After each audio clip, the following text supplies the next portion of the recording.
All right, so today's lecture is mainly going to be about Jacobi forms.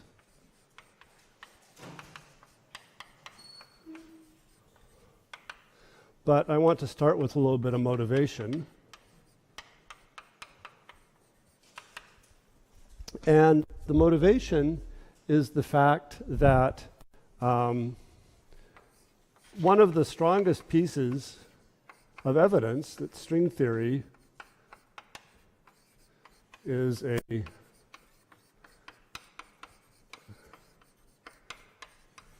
correct theory of quantum gravity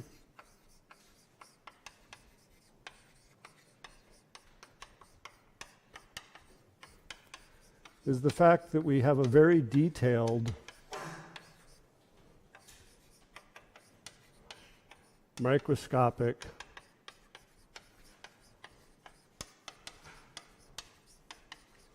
understanding of the entropy of black holes. And this is not just a microscopic understanding of the famous result that the entropy of a black hole is the area over 4 and giving, a microscopic derivation of this in terms of some microscopic degeneracy.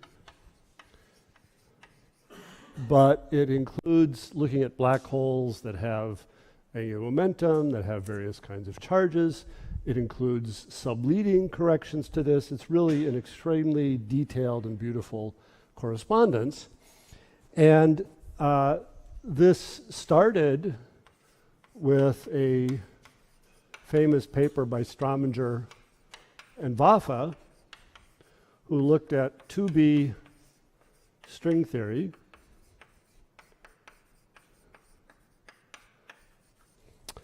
on time, the spatial R4, a circle, and K3 surface. So this is, if you want, sort of a four-dimensional Calabi-Yau space.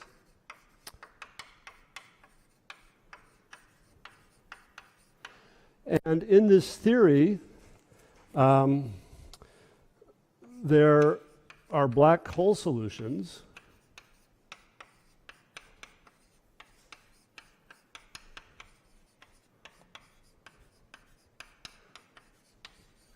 carrying 3 kinds of conserved charges, which have a non-zero entropy and are BPS, that is, that they preserve some of the space-time supersymmetries. And there's a microscopic understanding, which is that you can take a configuration that has n units of momentum on the circle, where you take Q1 D1 branes, which wrap the circle, that is, their Wordled volume is the time direction times the circle, and you can take Q5 D5 branes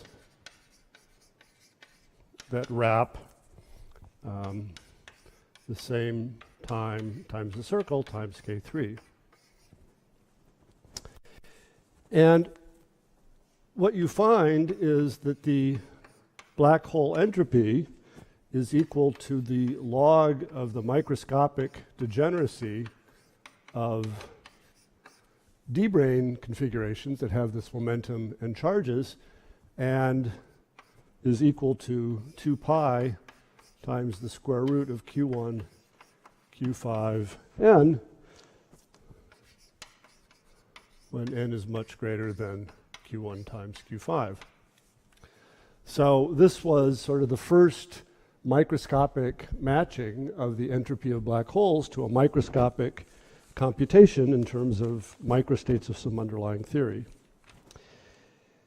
And there are a number of ingredients that go into their calculation, which I'm not going to go through because it's not the subject of these lectures, and it's not something that can be done quickly without knowing more string theory. But basically, there are the following ingredients. You argue that there's a kind of a low energy description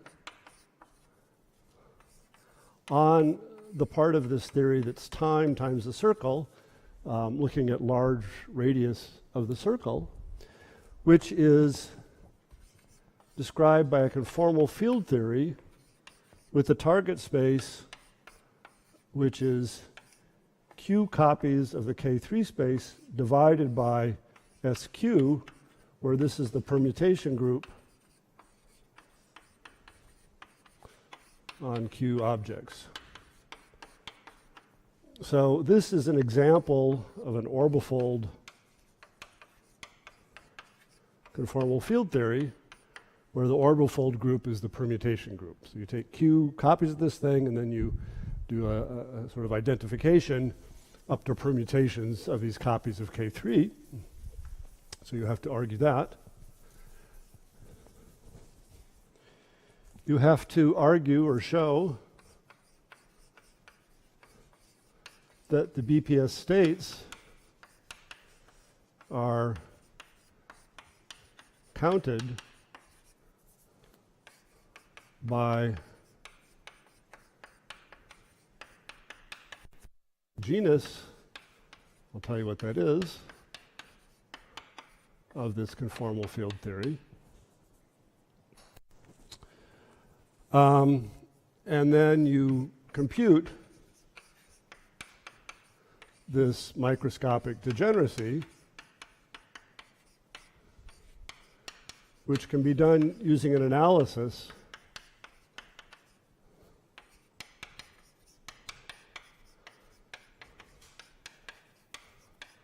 it's very similar to that done for the asymptotic behavior of the partition N that we did yesterday. So this kind of analysis of P of N was attributed to Harvey and Ramanujan. The extension of this kind of analysis to conformal field theory is in a paper by John Carty, so sometimes this is called the Harvey-Ramanujan-Carty formula or formalism that allows you to compute the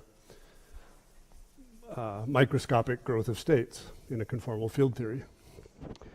So I can't really develop all of this from scratch, but there have been many extensions of this, and of these extensions, 2 have been analyzed in great detail.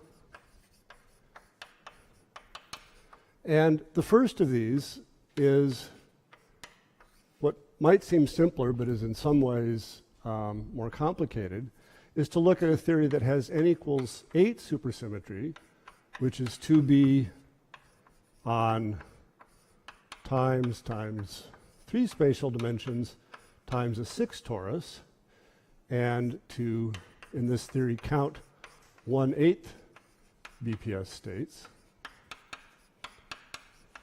And in the other, which is a theory that has n equals 4 space-time supersymmetry, to look at 2b, not in 5 dimensions, which is what Strominger and Vafa did, but rather compactified down to 4 dimensions on K3 times a 2 torus, and in this theory to count 1/4 BPS states. And the sort of motivation from this point of view for discussing Jacobi forms is that here this counting function is a Jacobi form, and here the counting function is also a Jacobi form, But in this case, there's actually a refinement of the counting, which involves objects called mock modular forms. And these mock modular forms show up in many other places as well, and is what I'm going to be talking about tomorrow. So while both of these things appear in many other contexts, they play an important role in this detailed analysis of black hole states.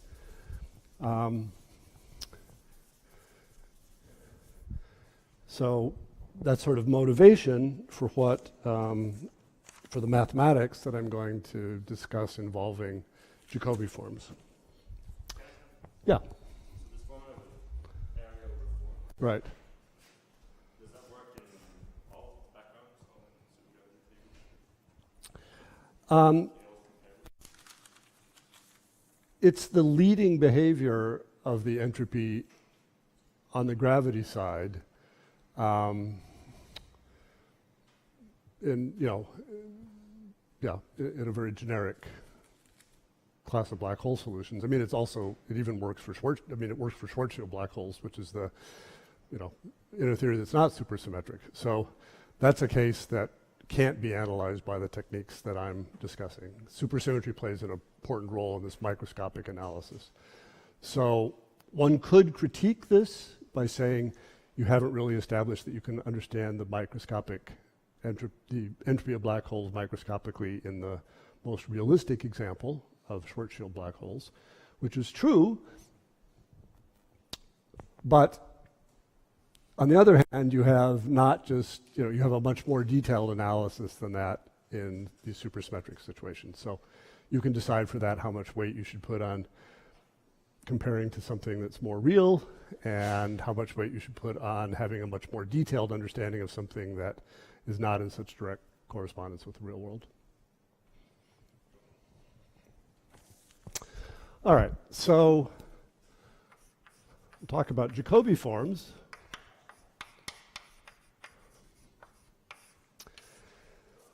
So we discussed the general situation. We have a two-torus, or an elliptic curve,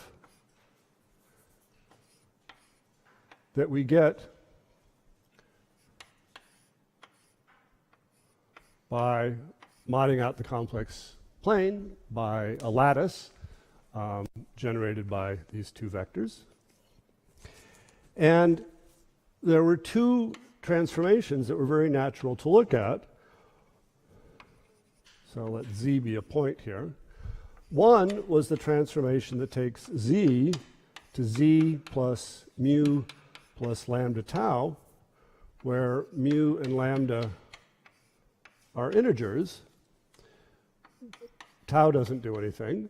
So that just corresponds to transformations that take us to other equivalent points with respect to this lattice. So this is E for elliptic. And when we tried to make functions that were invariant under this kind of transformation, we were led to elliptic functions. And we discussed the construction of the Weierstrass function. And then the other set of transformations that were very natural is that in order to have an elliptic function, you necessarily have a lattice determined by this complex number tau.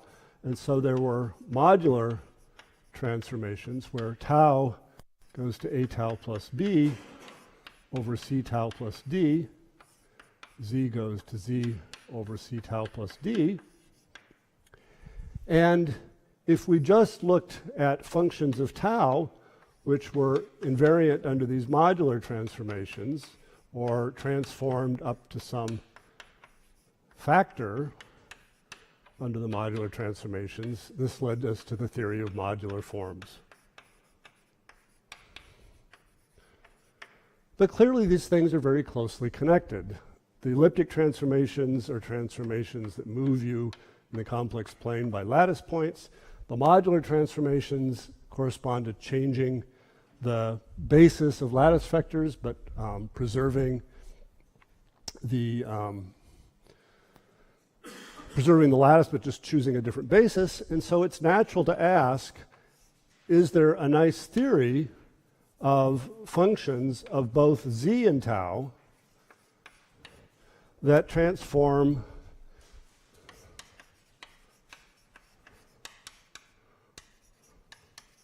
under both the elliptic transformations and the modular transformations? And in a way, the answer is sort of obviously yes, because we saw some examples of functions that sort of did this. That is, one of the things that we looked at was the Jacobi theta function, which indeed was a function of z and tau.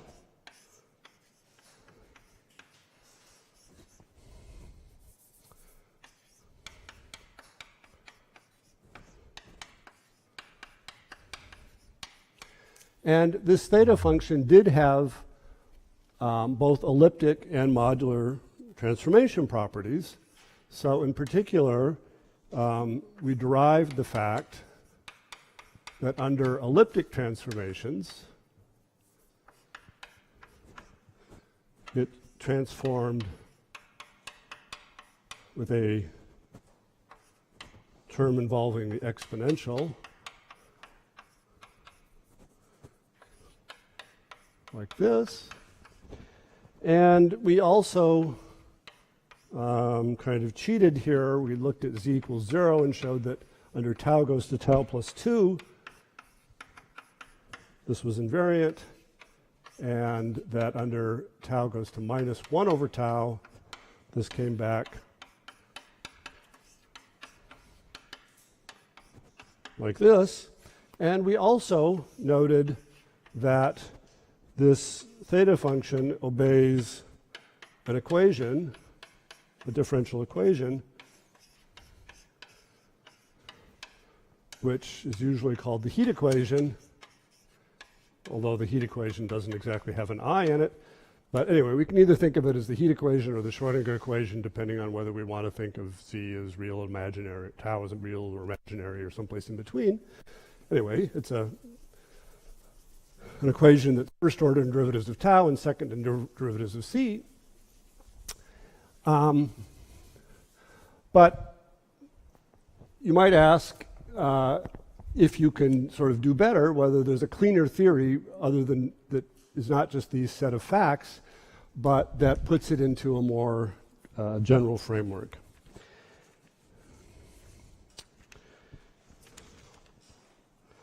And it turns out that there are at least two natural generalizations of this kind of structure. One leads to the theory of what are called holomorphic Jacobi forms. And these were developed systematically in a nice little book by the mathematicians Eichler and Zagier.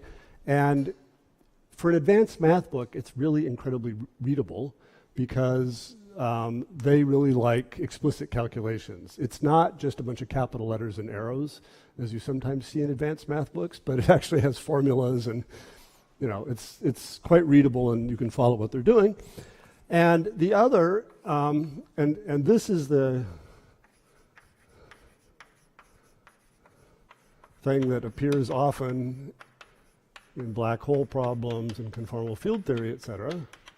And then there's another generalization, which are known as skew holomorphic Jacobi forms, which were developed in a couple of papers by a fellow with the last name of Skarupa. And it kind of depends upon which route you want to go. I think these things are going to be important, but haven't been so important so far. So I'm going to focus on these holomorphic Jacobi forms, but you should be aware that there are other generalizations. So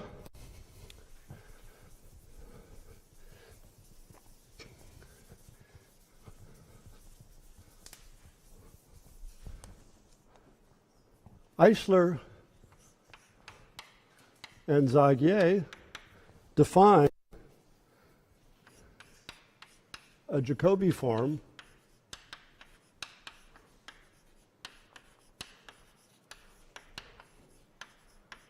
of weight k and index m for modular group SL2Z to be a holomorphic function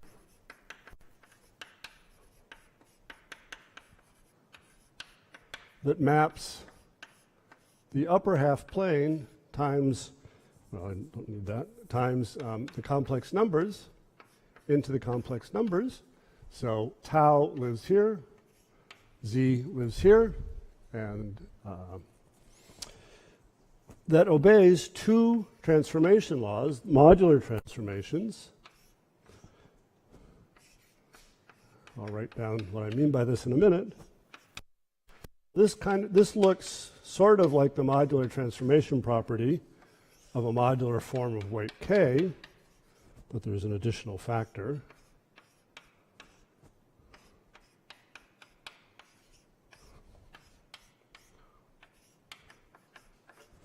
And obeys an elliptic transformation law, which is that phi of z plus lambda tau plus mu and tau is equal to e to the minus 2 pi I m times lambda squared tau plus 2 lambda z,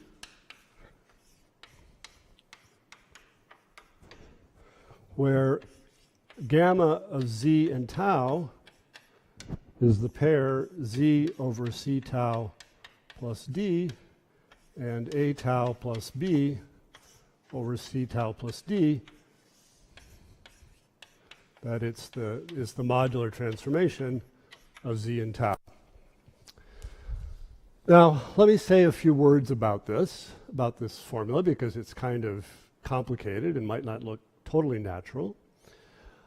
First of all, I want you to note that this transformation is a natural generalization of this transformation. In fact, it is this transformation with m equal to 1. So this one is actually not so unnatural. It's just what theta functions do, except it's generalizing this to an integer m. I should have said here that k and m are integers. The modular transformation also doesn't look too strange. This is the modular transformation of a modular form of weight k.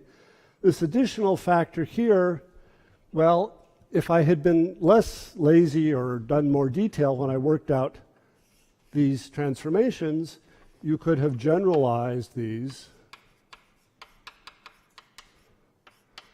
to computing the modular transformation of the theta function without setting the argument z to 0. And that's something that you could do, again, just using Poisson's summation. So it's a good exercise. And if you were to carry out that exercise, you would find this factor for m equals 1. So this factor may look a little bit odd, but it wouldn't have been odd if we had done this exercise. It's again generalizing what happens for theta functions. And you could put this in a more general context by saying that really what you're doing is looking at a group that's generated by these two sets of transformations. These don't commute, rather there's a kind of semi-direct product of these two things, which gives you something called the Jacobi group. And these transformation laws are statements about representations of the Jacobi group, but I think it's sufficient for what we're doing to motivate them by the modular transformations and the elliptic transformations that we saw for the theta function. So the theta function by itself is not a Jacobi form. It was just kind of an inspiration, and I think the name Jacobi form is because the Jacobi theta function was an inspiration for this class of functions. So what Eisler and Zagier do is they develop many of the properties of these objects, and then they show that there's a very nice theory that is almost as rigid as the theory of modular forms. That is, that you can actually classify the spaces of Jacobi forms of given weight and index. And then that classification ends up being useful, or at least appears in various physical contexts related to black hole counting. So I want to explain some of the basic facts that they develop, and then I'll try to explain why these things also are very natural in conformal field theory by explaining how they're connected to something called the elliptic genus, which is a counting function for BPS states that preserve some supersymmetry. I'm not sure I should have just erased that, but anyway, you have notes. So the first thing to note is that the transformation laws tell us that if I shift tau by 1, that phi doesn't change, and also that if I shift z by 1, that tau doesn't change. So a Jacobi form is a periodic function in both z and tau with period 1, and as a result, we can write phi as a function of e to the 2 pi I tau and e to the 2 pi I z. That is, we can do write a kind of Fourier series in terms of these two variables because of this periodicity. So in particular, if phi is a weight k index m Jacobi form, then we can always write phi of z and tau as a sum on some integers n and r, some coefficients c depending on n and r, q to the n, y to the r. So that's sort of the first major fact, which just follows from the periodicity under shifts of z and tau by 1.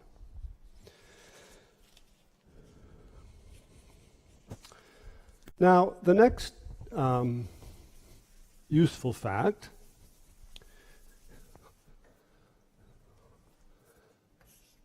we get by using E, the elliptic property,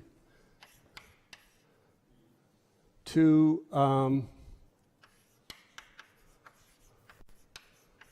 find relations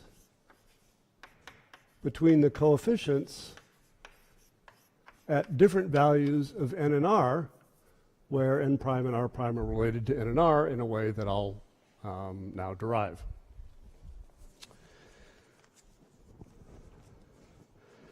So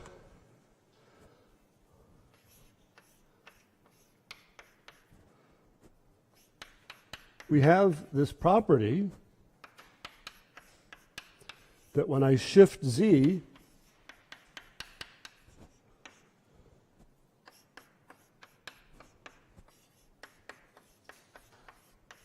phi comes back to itself up to this phase. And now let's substitute this expansion in and see what this implies. So this says on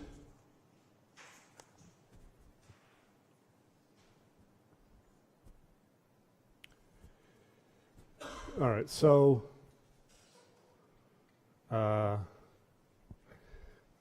right, so I'm going to put this here.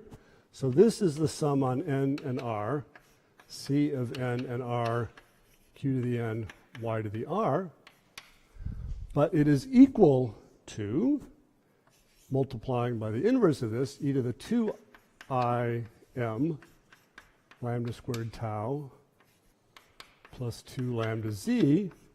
And now this guy is what?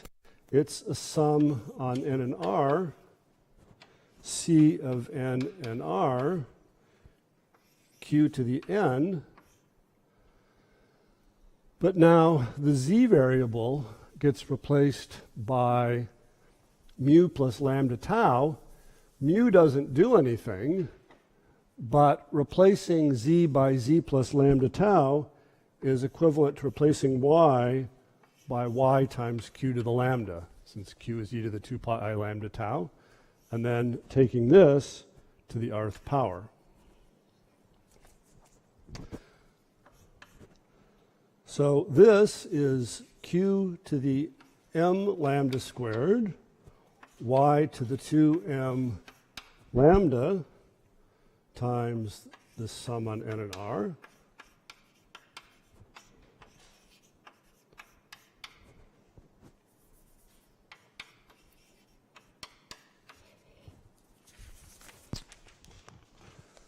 And this is equal to the sum on n and r, c of n and r, q to the n plus r lambda plus m lambda squared times y to the r plus 2m lambda. So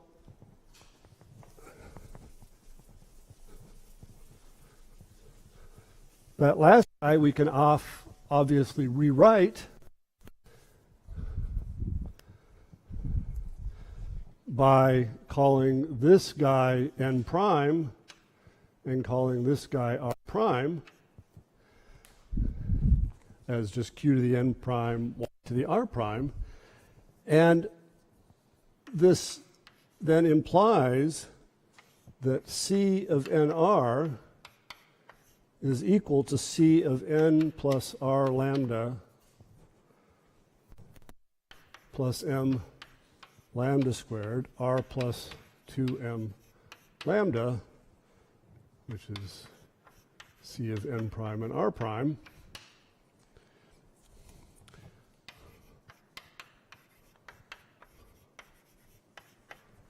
Now, this thing I'm calling r prime is equal to r mod 2m. It involves r shifted by 2m lambda, where lambda was the thing in this elliptic transformation. And n prime is equal to n plus r lambda plus m lambda squared. And I'm doing probably too many detailed computations here, so I'll just have you check the following, which is to check that 4n prime m minus r prime squared is equal to 4n m minus r squared. So when we look at this relationship between coefficients, what this tells us is that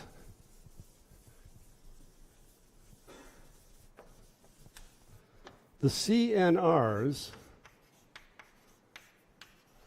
which have the same value of R mod 2M and have the same value of what I'll call capital D, which is 4mn minus r squared, are equal. This is an infinite number of identities which relate coefficients at very, let's say, large values of n and r to coefficients at much smaller values of n and r. Because I can always shift r mod 2m down until it's between the range between 0 and 2m minus 1. And this quantity d, which is usually called the discriminant,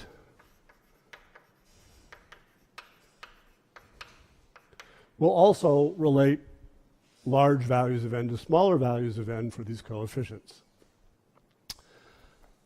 This quantity d is called a discriminant. Yeah.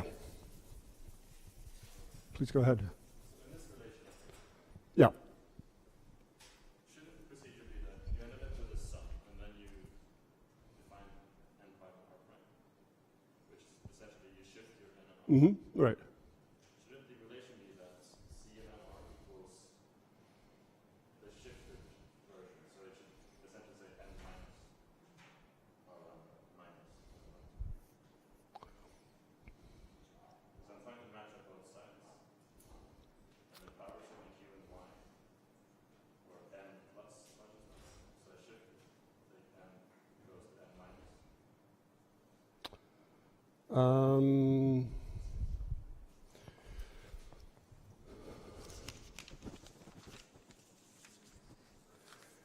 Okay, so maybe you're right. Let's see. I had the sum on n and r, c of n r, q to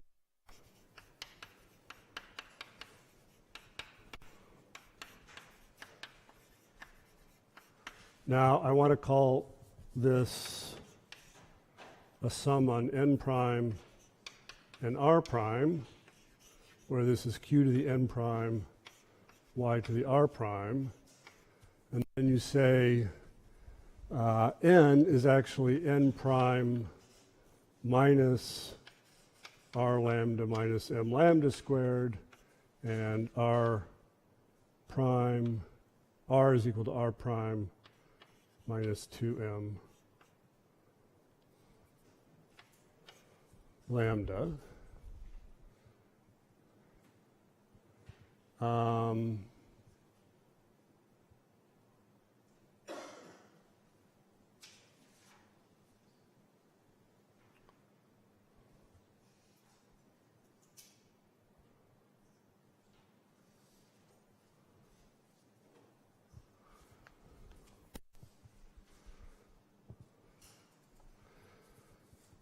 Let's see.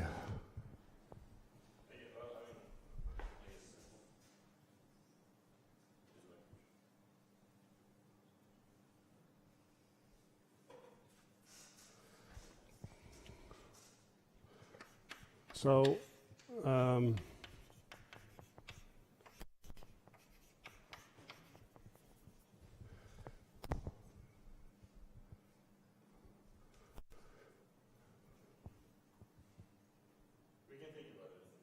yeah, you might be right. I don't think it's going to affect anything that I say. In a way, you basically did the second part, you change an n with n prime just by changing dummy variables, and then you Yeah. so it's the same thing. All right. Yeah, I might have done it in a less than optimal way. So,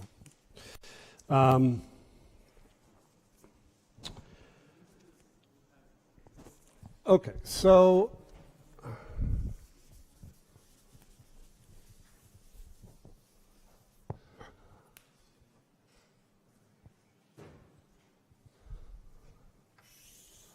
all right. So, what this means is that we can do the following. We can say that C of n and r is really some other coefficient, which I'll call capital C, and it depends only on d and on something I'll call r tilde, where r tilde is the value of r mod 2m. That is, r tilde is only defined mod 2m, and d was this quantity 4mn minus r squared. Or sometimes in the literature you'll see this written as c sub r twiddle of d. So this makes explicit that, so the sum on n and r is redundant, and you can deal with that redundancy by trying to rewrite it as a sum only over these coefficients depending on the discriminant and on r tilde, which takes values mod 2m.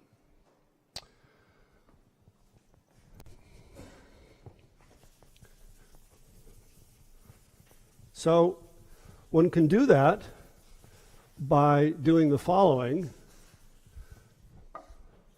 So the sum on r can be replaced by summing on r which are integer, but are equal to r tilde mod 2m for a fixed r tilde, and then summing over the values of r tilde, say from 0 to 2m minus 1, or over any other range that covers all the possible values of r tilde mod m. And if you do that,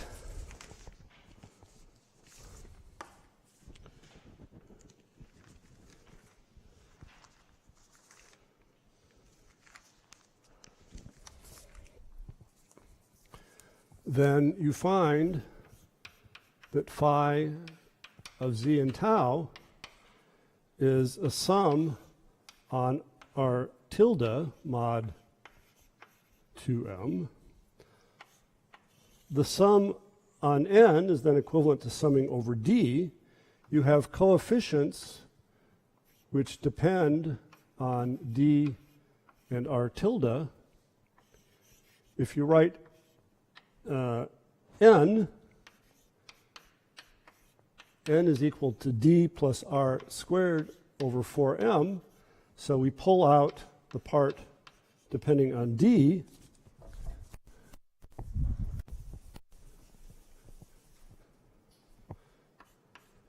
and then we have the sum on r, where r has to be equal to r tilde mod 2m, of q to the r squared over 4m times y to the r. This factor, this sum on the values of r fixed to be r tilde mod 2m, is denoted by theta of m and r tilde as a function of z and tau. This quantity I'll denote by h r tilde of tau. And what this rewriting tells us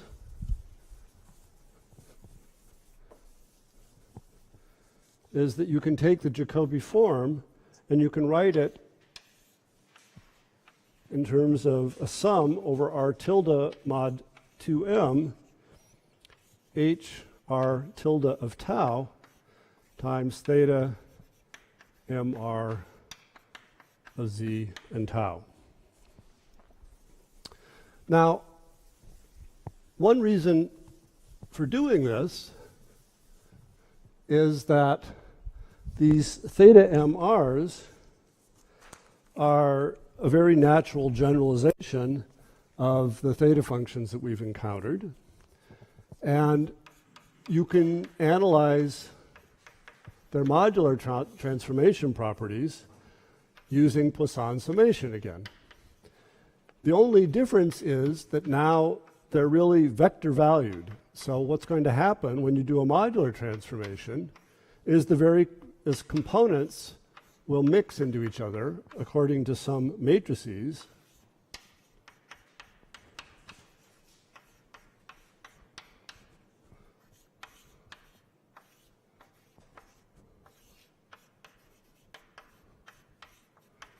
And I've called the matrix which determines how these components mix under tau goes to minus 1 over tau, S.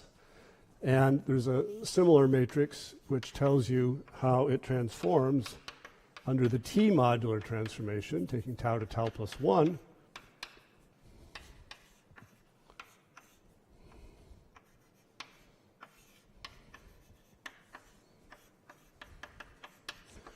And the exercise is to show that these two matrices are diagonal and given by this phase for the T matrix, and for the S matrix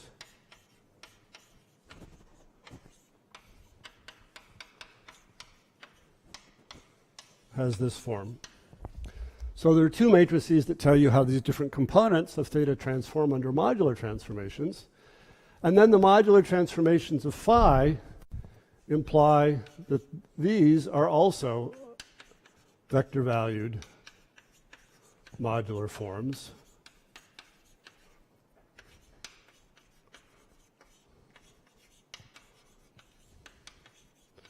of weight k minus a half, these guys are weight 1/2. So it gives you a way of identifying, so it gives you a map from Jacobi forms of weight k to vector valued modular forms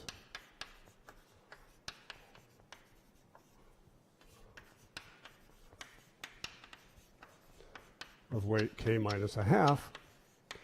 And sometimes one way of thinking about it is easier than the other, and going back and forth between these 2 points of view, vector valued modular forms or Jacobi forms, is often a useful thing to do.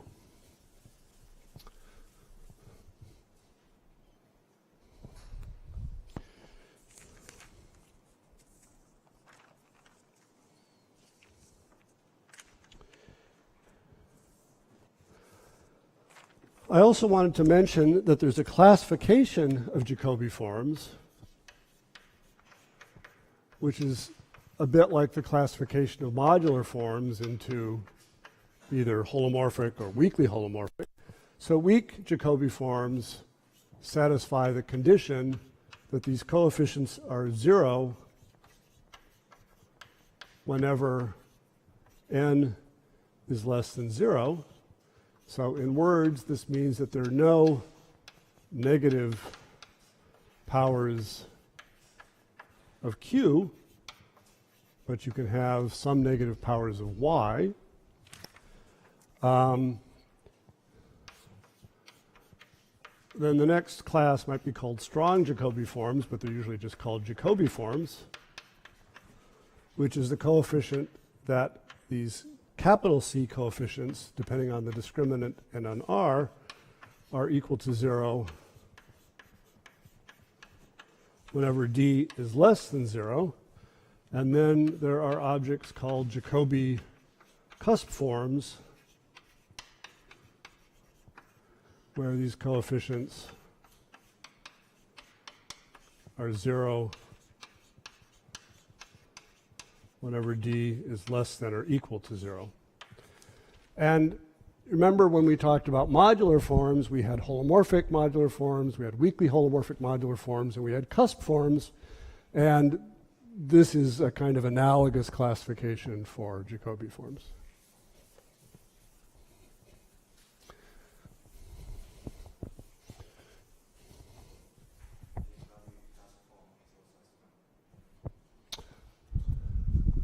Yes, just like a cusp modular form is a holomorphic modular form. It's just one that obeys a more stringent condition. All right, now this would be pretty math, but there's a nice connection between the following.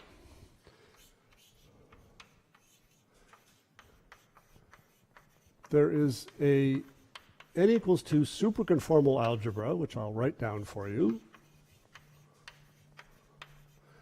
And the properties of this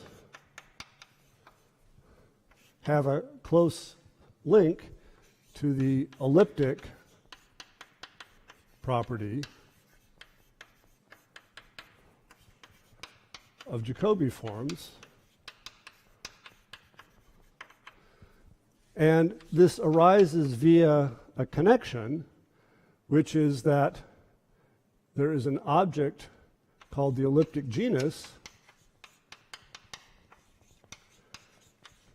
which can be defined in a theory that has an n equals 2 superconformal algebra and ends up being a Jacobi form. And this object is a counting function for states preserving some supersymmetry. So it's this fact that makes Jacobi forms of so much utility in the analysis of string theory when you count BPS states and try to match that onto counting of black holes with the same charges. And I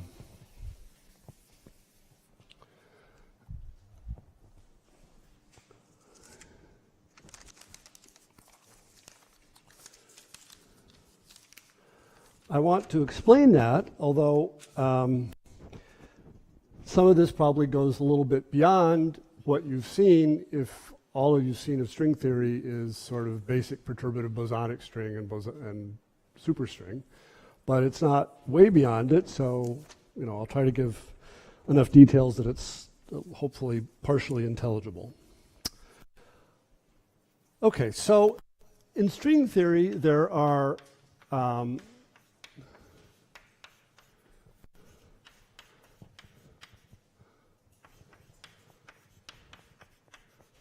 algebras which are supersymmetric versions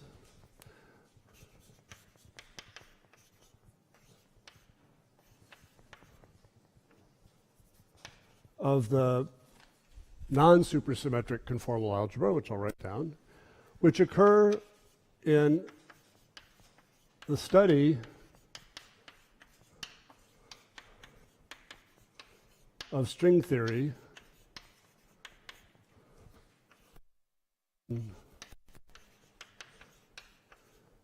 various compact manifolds that are used for string compactification. So in particular, n equals 2 superconformal algebras show up when we study string theory on Calabi-Yau spaces. And for certain special Calabi-Yau spaces, you get a larger conformal algebra called n equals 4. And this appears whenever you have a Calabi-Yau space which is hyperkähler. And the simplest example of that is the K3 surface, which is a 4 real dimensional Calabi-Yau space. And K3 plays an important role in many different studies of string theory, compactifications, and dualities. So the n equals 0 conformal algebra, or the Virasoro algebra, is an algebra involving operators Ln for n integer, which obey the commutation relations Ln with Lm are m minus n Ln plus m plus c over 12 m times m squared minus 1 times m plus n 0. And in a conformal field theory or string theory, you have two copies of this structure, one for the left movers and one for the right movers, or holomorphic and anti-holomorphic. But we usually just focus on one copy of it and then glue things together depending on exactly what we're trying to do. So I'll just focus on one copy of this. And the LNs can be constructed anytime you have a conformal field theory in terms of moments of the stress tensor. And it uses the fact that in a conformal field theory, the trace of the stress tensor is 0. So that's a fairly standard construction in conformal field theory or string theory. But there are supersymmetric extensions of it. There's an n equals 1 version, which appears in the formulation of the world sheet theory of superstrings or heterotic strings. So you add some fermionic operators obeying anti-commutation relations with, as for free fermions, either integer or half-integer moding, depending on whether you're looking at the Ramon or the Schwartz algebra. And you have the same commutation relations for the LMs and the LNs but these things satisfy commutation relations.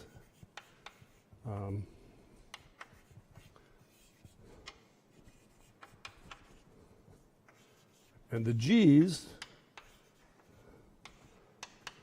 anti-commute to give you the Virasoro generators plus a constant term of this form. And in the n equals 2 theory, you have two of these G's rather than just one, two supersymmetries.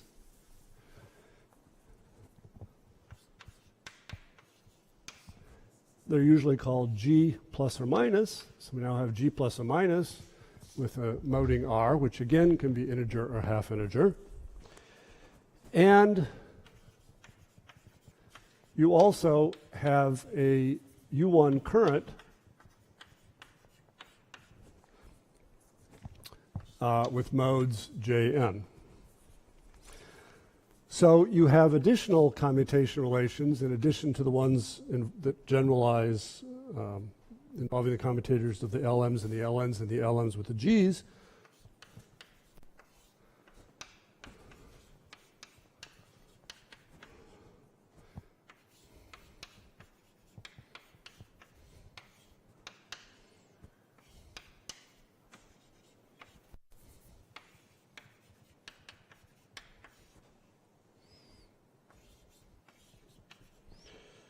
I'm sorry, this is probably a little detailed, but anyway.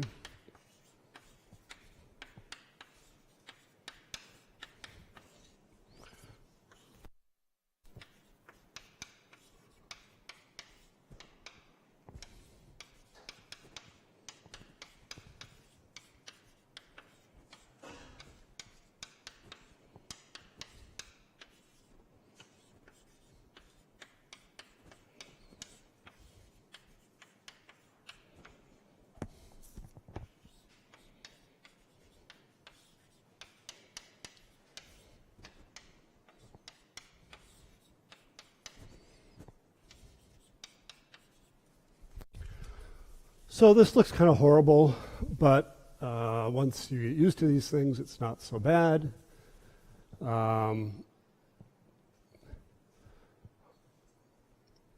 This is telling you basically what the conformal weight is of the currents.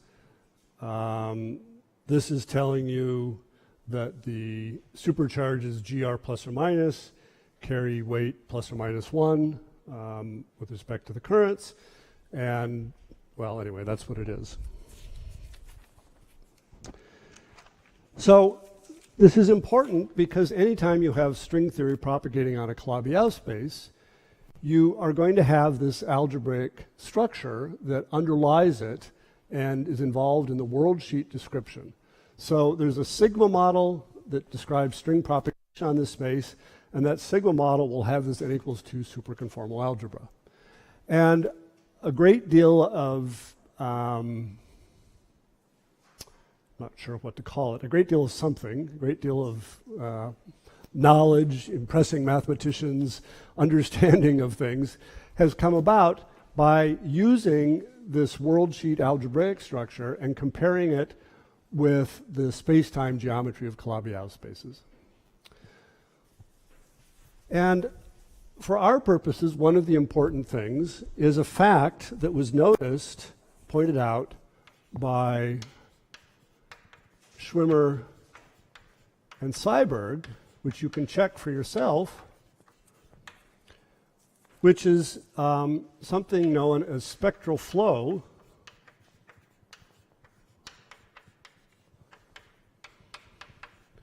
which is a statement of an isomorphism between the Ramond version of this n equals 2 algebra, in which the moding R is integer, and the NS version, in which R is half integer.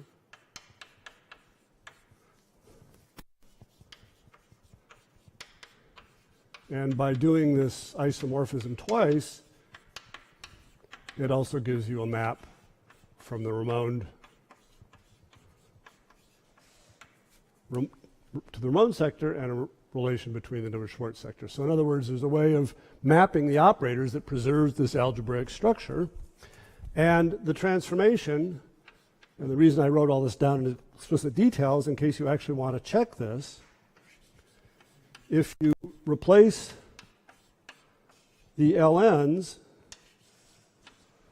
by ln plus mu times jn, where mu is a half, and you replace jn by jn plus c over 3 mu. There's special terms when you're looking at L naught or J naught, and you replace gr plus or minus by gr plus or minus, and then you add or subtract mu here, you will discover that the algebra is left invariant by that transformation, which is called spectral flow. So there's a kind of symmetry that preserves this algebra, and this symmetry will plays an important role.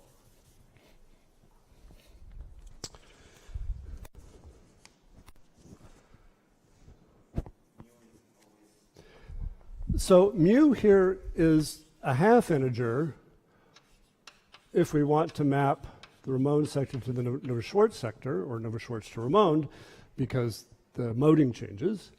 But we can consider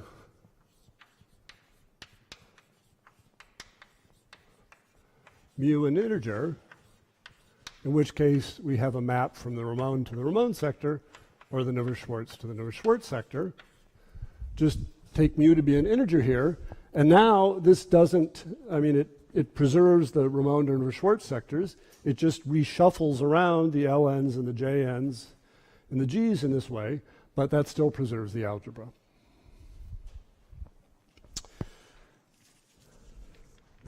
So the next thing I want to do, but maybe I'll take a break before doing that, is show, well, I'll define the elliptic genus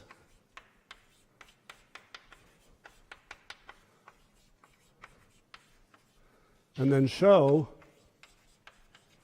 that this spectral flow of the n equals 2 superconformal algebra is precisely the E elliptic transformation of a Jacobi form.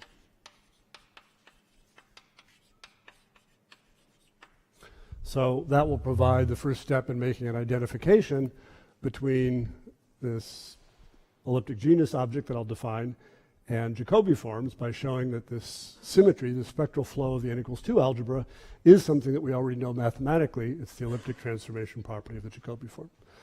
Okay, so why don't I give you a break and we can reconvene about a quarter to, more or less, probably a little bit more, and I'll go over that.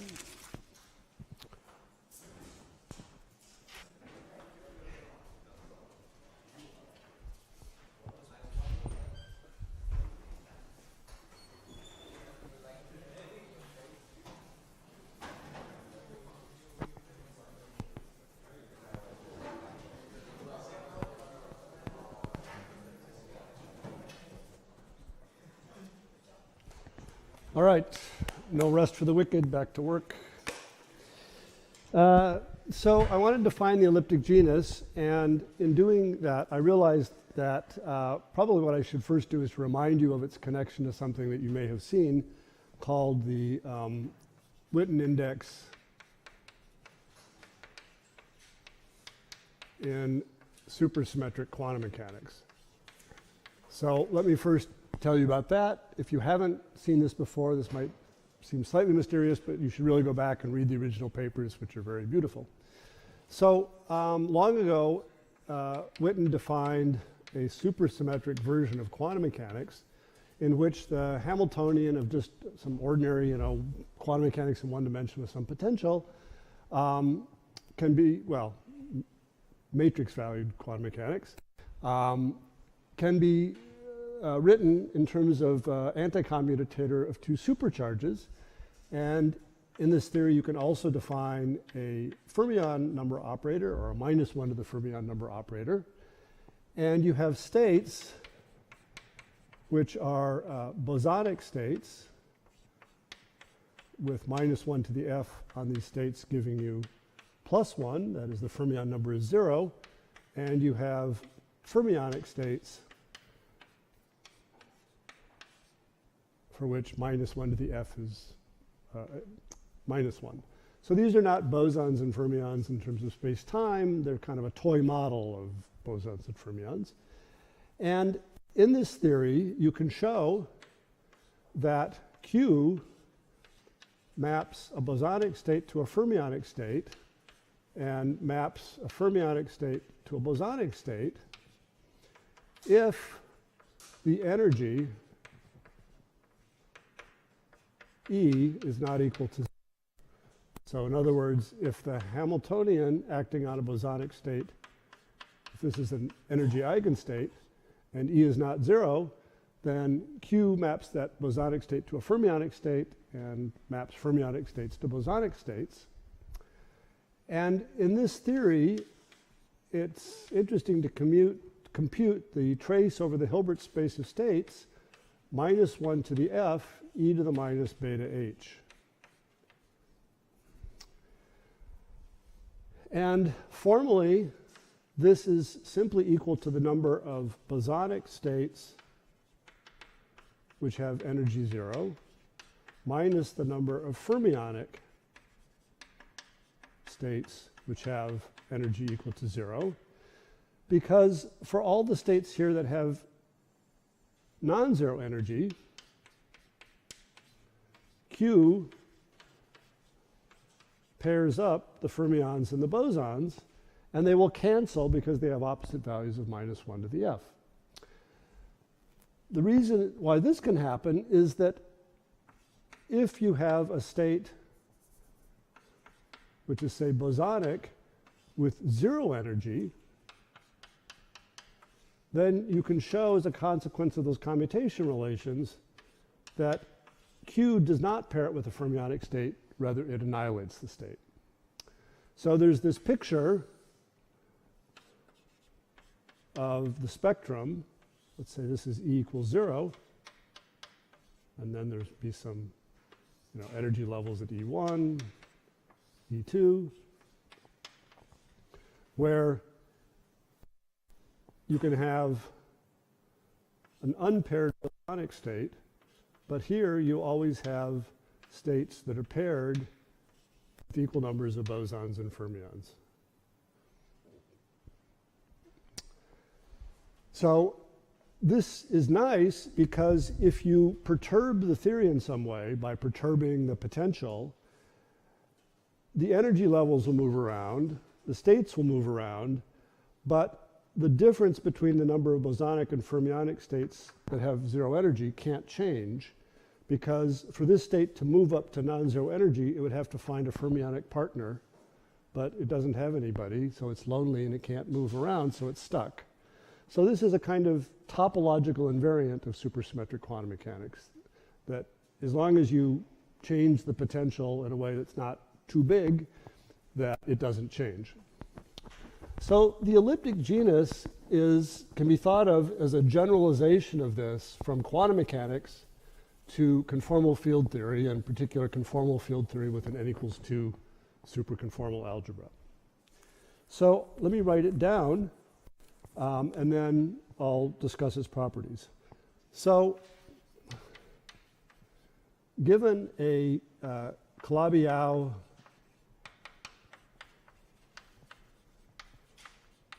manifold X of real dimension 2m, you can show that there is associated to this an n equals 2 superconformal algebra, the central charge C occurring in some of those formulas is equal to 6m. And in that superconformal algebra, you can define something called the elliptic genus, which depends on x and is a function of z and tau, which are our old friends. And it's a trace over the Ramonde sector. So there are two copies of this n equals 2 algebra. And you look at the Ramonde sector for the left movers and the Ramonde sector for the right movers. And you compute the trace over the Hilbert space of states, q to the L naught minus c over 24, q bar to the L naught tilde minus c tilde over 24, minus 1 to the j naught minus j naught tilde e to the 2 pi I z j naught.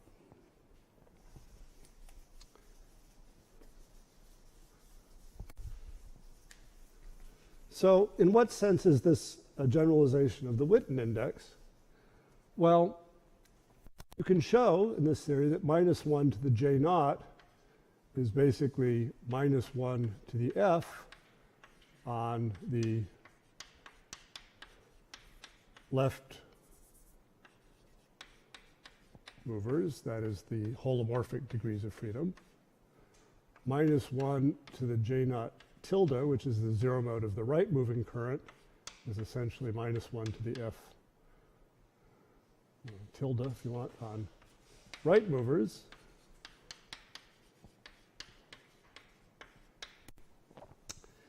And that supersymmetry, that is the n equals 2 supersymmetry, pairs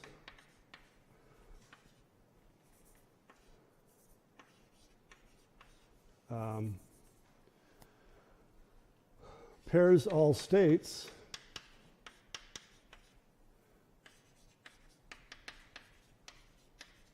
which are not ground states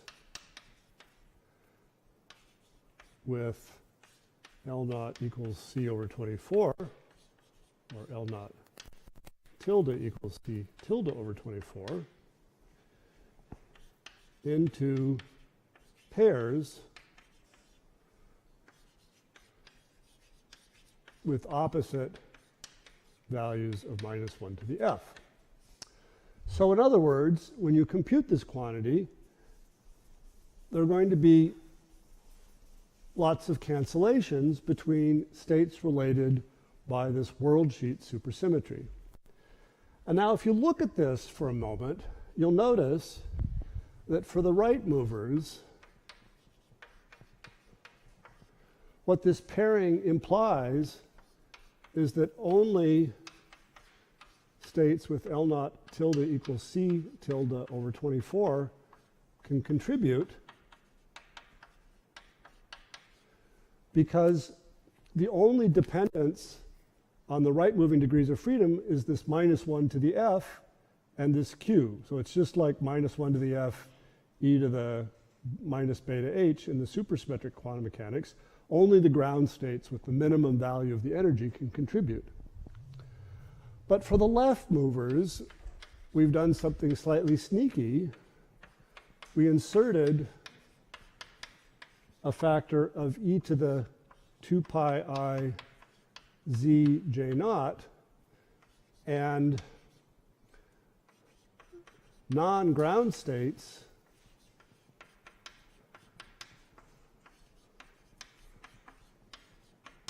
are paired into states that have opposite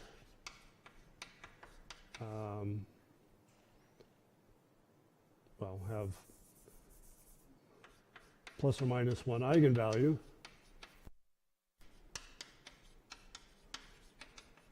under minus 1 to the j naught,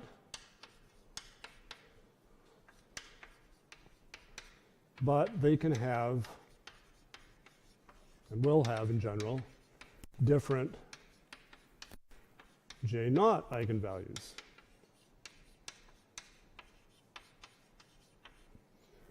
Therefore, They don't cancel in the trace. They don't cancel because I've put in something that tells the difference between fermion and boson states and doesn't just cancel them off, but weights the difference by their charges under this quantity J naught. So this argument implies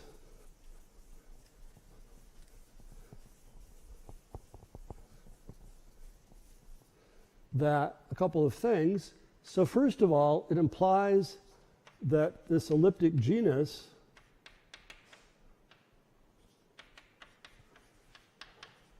is actually independent of tau bar, because the only tau bar dependence is in Q bar, but the only states contributing have this exponent equal to 0. So that is, this is a holomorphic function of z and tau. And the second thing is that it receives contributions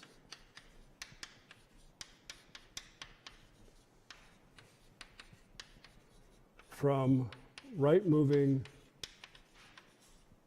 ground states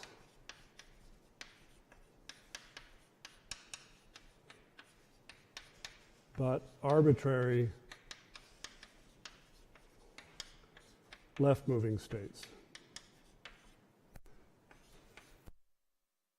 And then there's a further computation, which would be too hard to try to go into, but it's a fact that's been known for, I don't know, 30 years or more, that these are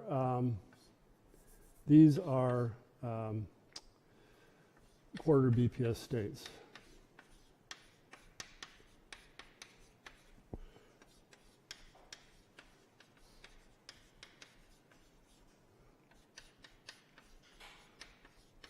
That preserve a fraction of the space-time supersymmetry, at least if we're looking at type 2 string theory.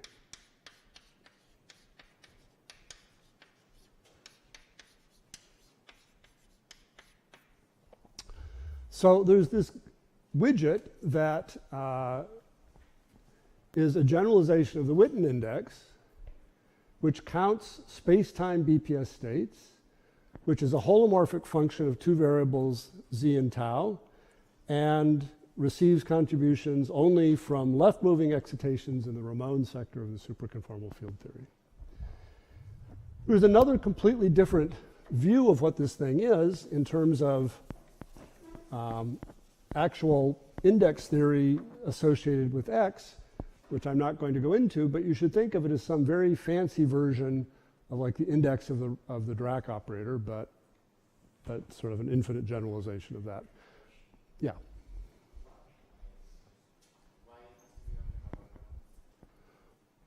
Well, that's the definition of it. That's the definition. You can use spectral flow to compute this thing in the Navier-Schwarz sector by doing this spectral flow by mu equals 1/2. And so you get some quantity, which you could also call the elliptic index. But the nice thing about this, defining it in the Ramon sector, is something I was about to get to, which is when we looked at fermion theories, there were various boundary conditions that we could impose corresponding to either taking periodic or anti-periodic boundary conditions in the space and time directions in terms of the partition function. And the transformation laws that I wrote for the theta functions shows you that these mix under modular transformations, but this sector is invariant under modular transformations. The object we discussed was actually 0, but if I put some z dependence into it, it would have been non-zero and modular invariant. So the Ramond-Ramond sector corresponds to these boundary conditions on the supercharges. And because of that, the path integral description of this is sort of manifestly going to be modular invariant. So instead of having some object that mixes into something else under modular transformations, this connection tells you that this is going to be just modular. And that's really the utility of looking at it in the Ramond-Ramond sector.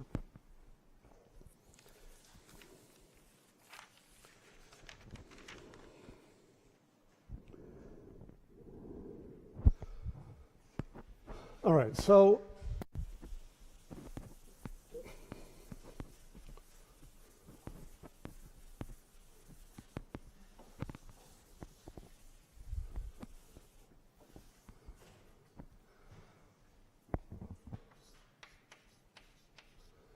this elliptic genus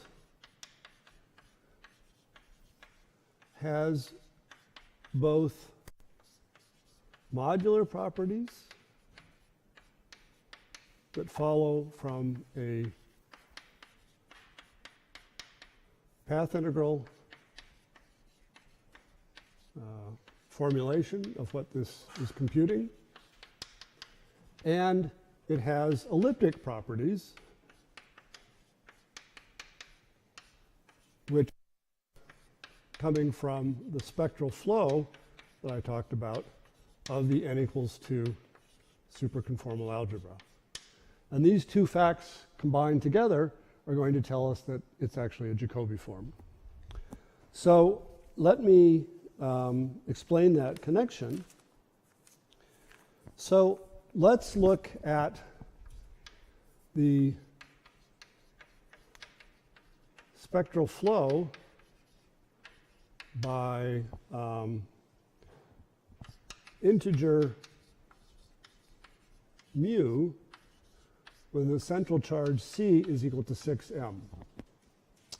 So if you look at what that spectral flow does, it replaces L naught by something I'll call L naught prime, which is L naught plus mu J naught plus m mu squared, and it replaces J naught by J naught prime, which is J naught plus 2m mu. And I don't really care what it does to anything else for right now, because these are the two quantities which go into the computation of the elliptic genus.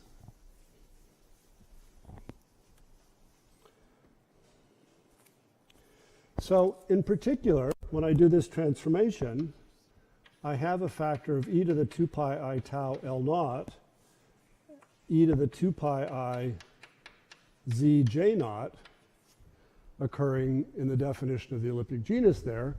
I can basically forget about this term now. And under this transformation, this goes to e to the 2 pi I tau times L naught plus mu J naught plus m mu squared times e to the 2 pi I z times J naught plus 2m mu, but this is equal to e to the 2 pi I tau L naught, e to the 2 pi I e J naught times z plus mu tau times e to the 2 pi I tau m mu squared, e to the 2 pi I m 2 mu z.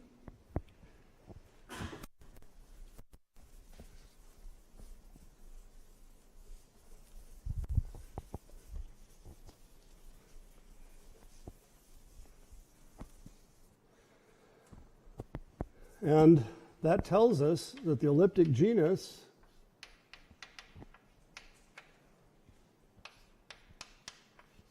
when I shift z by mu tau is equal to e to the minus 2 pi I m times tau mu squared plus 2 mu z times the elliptic genus.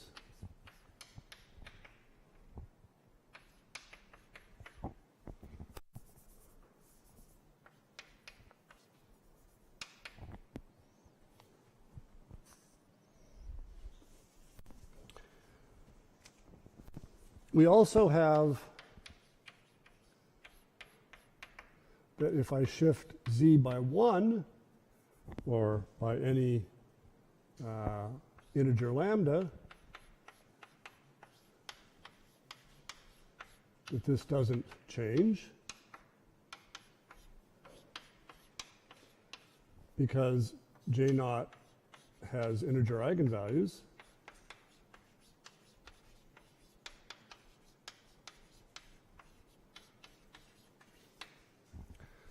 And then there's a slightly more complicated computation, which I'm not going to go through, but which tells you that if you do a modular transformation on z and on tau,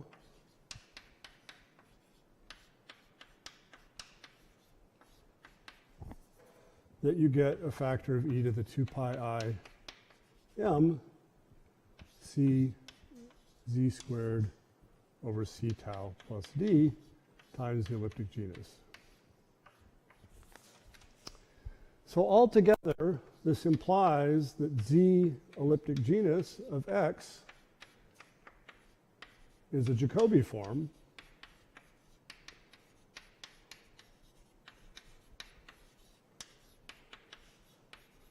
of weight 0 and index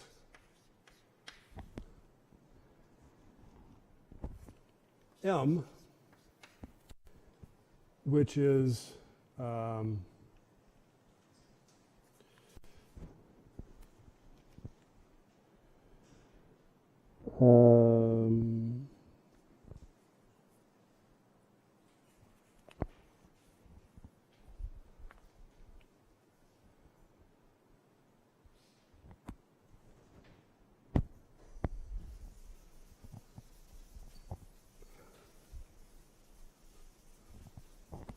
well, I hope this is consistent with how I defined it before, but I have to check.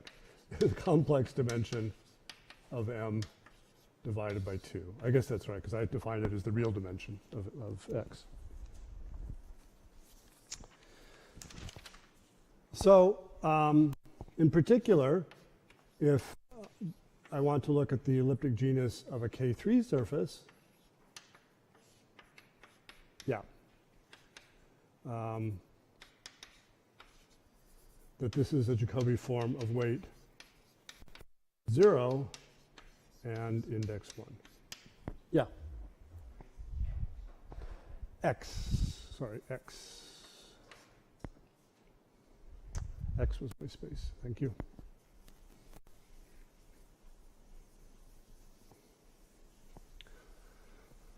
So the upshot of this is that when you want to count BPS states associated to string theory on in particular backgrounds involving Calabi-Yau spaces, that counting function is a Jacobi form of a weight, which is 0, and an index, which is depends on the dimension of the space.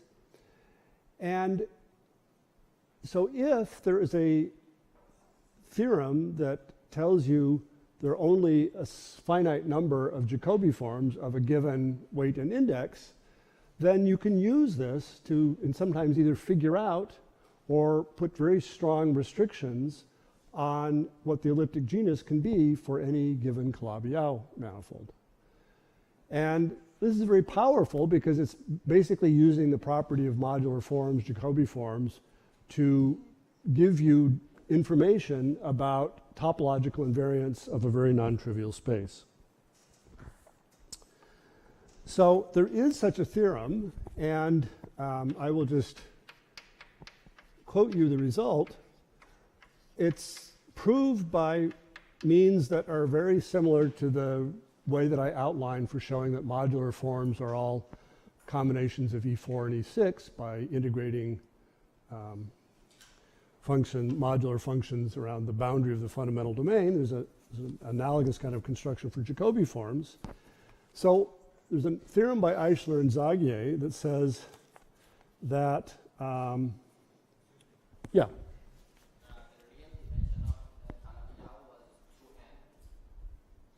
The real, yeah, the real dimension was M.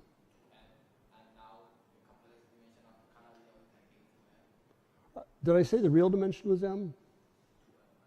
Or did I say it was 2M?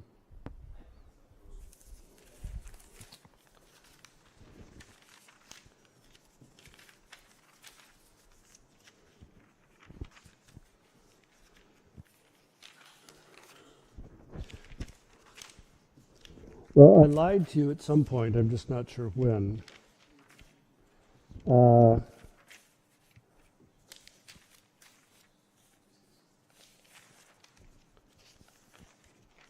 Right, well, let me just say that this is the correct formula.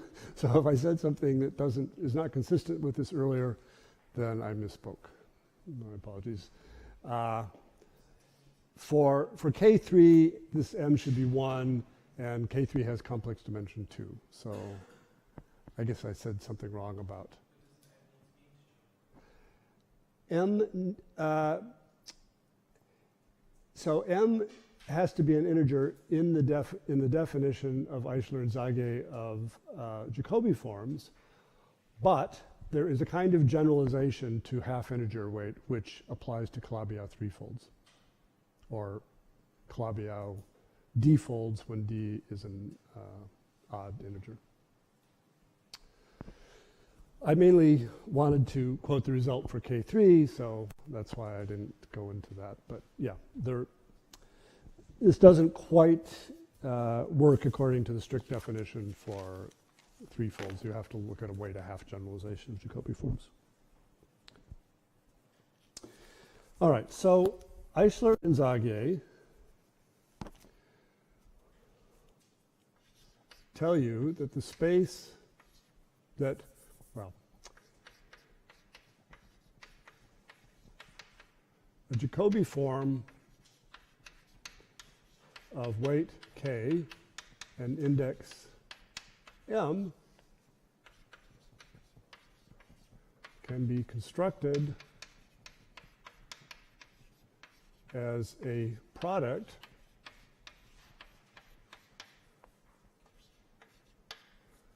of the following ingredients: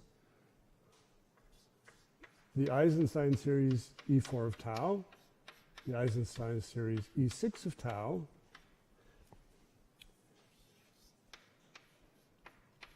a Jacobi form of weight -2 and index 1, which is the theta function theta 1 squared divided by eta to the 6th, where eta is a Dedekind eta function, phi 0, 1, which can be written as 4 times theta 2 z and tau squared over theta 2 of 0 and tau squared, plus 2 goes to 3, plus 2 goes to 4. That is replacing theta 2 by theta 3 and by theta 4. And by a quantity phi minus 1, 2,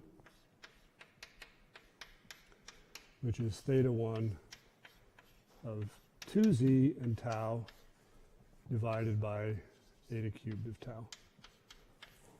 So these look a little bit non-uniform, but, well, it's still a result. And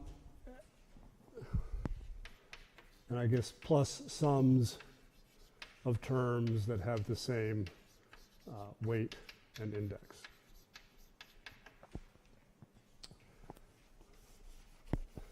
So that means that if you know the weight and index, you can just, construct basically the full space of such things, and these spaces are not too big. In particular, it tells you that the elliptic genus of K3 is up to a constant equal to phi 0, 1, because there's no other weight 0 and index 1 Jacobi form that you can make by taking products of these other guys.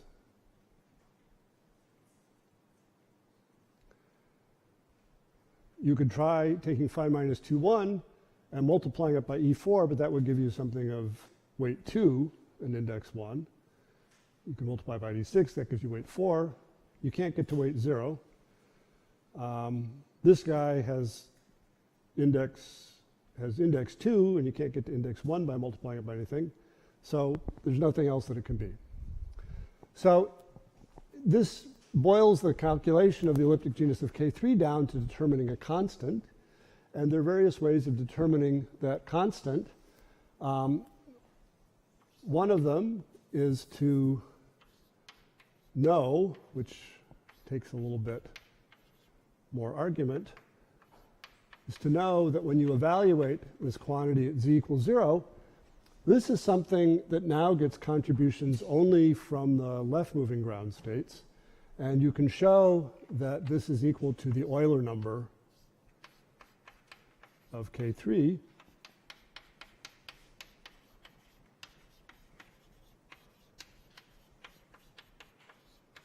And that the Euler number of K3 is equal to 24.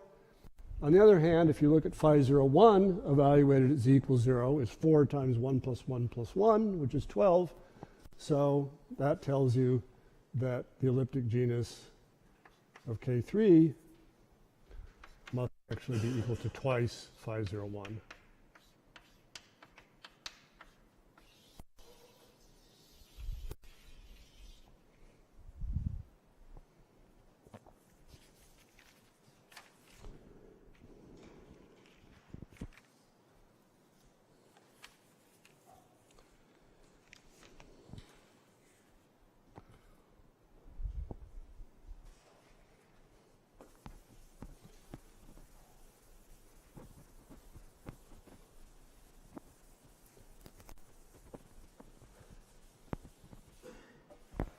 Now, I started off this discussion with some motivation involving black holes, and I guess I'd like to end it the same way.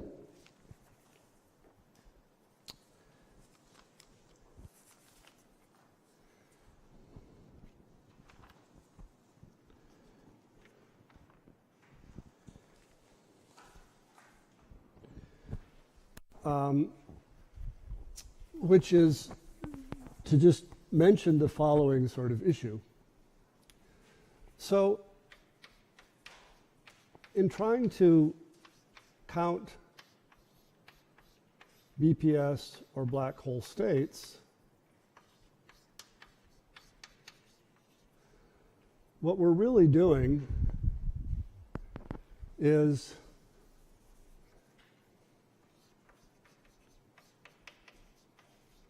counting microscopic BPS states at weak coupling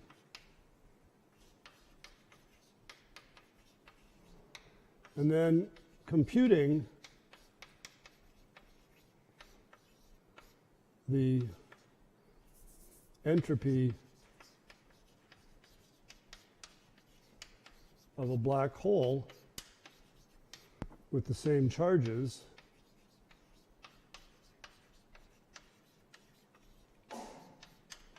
at strong coupling. And since we're counting something that just depends on BPS states, often in good situations, you can compute the same thing at weak and strong coupling and get agreement. But there are subtleties to that, which are by now fairly well known and understood. And one of the subtleties that can appear is that in the black hole description, you can find black hole solutions, black hole, with a given charge Q, where Q stands for, might be more than one charge. You might have several U1 factors with different charges. But there are situations where there are different black hole configurations that have the same net charge. So there could be two black holes which are in kind of stable equilibrium with respect to each other that have the same net charge as a single black hole. And if you're trying to compute the entropy of a black hole, you really want to focus on this, because here you've got a single horizon and you're computing the area of it or something slightly more refined. And here you have some double black hole configuration or a multi-center solution, a two-center solution.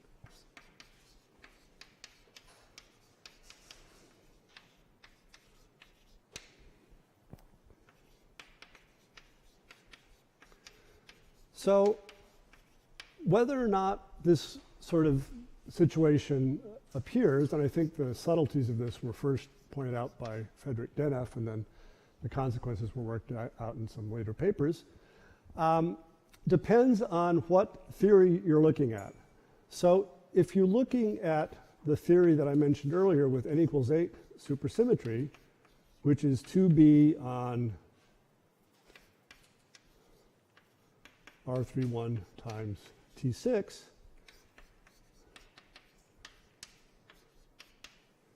this subtlety does not occur.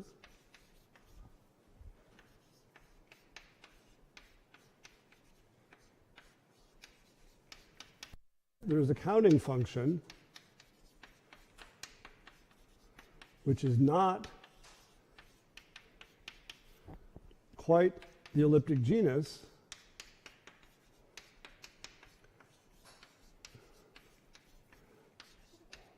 but is a Jacobi form, and turns out to be this Jacobi form minus phi 2, 1. On the other hand, in n equals 4, this subtlety does occur,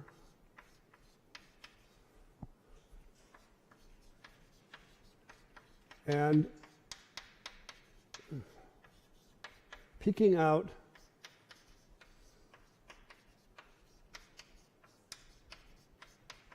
the single center black holes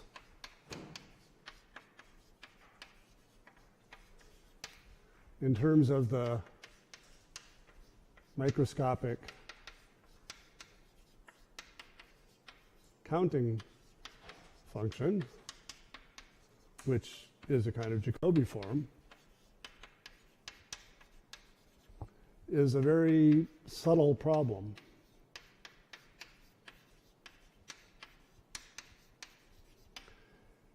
And caused a lot of confusion in whether or not we really understood what was going on and whether there was a correct formula for counting the black hole states and BPS states in this example. And after several papers that built up some of the preliminaries, there was a fairly definitive treatment of this problem by Dabelkar, Murthy, and Zagier. And what they showed is that the single center black holes have a very deep connection in terms of modular forms to quantities called Mach modular forms, which were first introduced to the world by Ramanujan, the same Ramanujan who, with Harvey, developed that formula for the asymptotics of the number of partitions of n. And while there are other applications, this is really sort of the starting point for some very interesting developments, connecting black hole counting to various properties of Mach modular forms. So while I feel kind of like I'm leaving you in a not very satisfactory situation, I've kind of told you the details of the math, I've told you it's connected to black holes, but I haven't given you enough detail to actually see how it all works. That's sort of the best I can do. And so next time what I'm going to do is try to give you a little bit of a description of some of the properties of Mach modular forms. Again, I won't be able to give you full details of how it goes into black hole counting because, well, that was basically the subject of this paper, which is 120 pages of dense physics and mathematics. So I'm not going to be able to do all of that, but I do want to give you some feel for what these mock modular forms are, a few of their properties, how they occur, and it won't be in quite as much detail, but hopefully we'll give you some idea of what they're about. So that will be the content of tomorrow's lecture.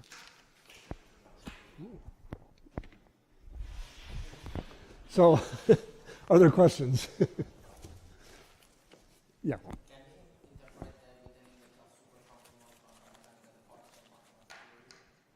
Say that again. Slowly, slightly more slowly. Can we consider the written index of superconformal quantum mechanics as a partition function of the full theory? Of which full theory? Of the superconformal quantum mechanics. So what do you mean by superconformal quantum mechanics? I'm saying, for the three-dimensional one, for the three-dimensional QFT, we know that the externalization of the partition function will give the correct entropy of the black hole. Are you thinking about, so you're talking about an ADS description, the three-dimensional? Okay, so in the three-dimensional ADS description, Four-dimensional ADS give you the QFT3, and that one you can maximize the partition function to reduce the entropy of the four-dimensional case.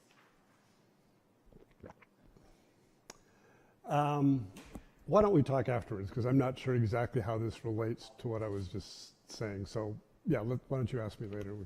I can understand a little bit more detail. Other questions? Okay, see you tomorrow then.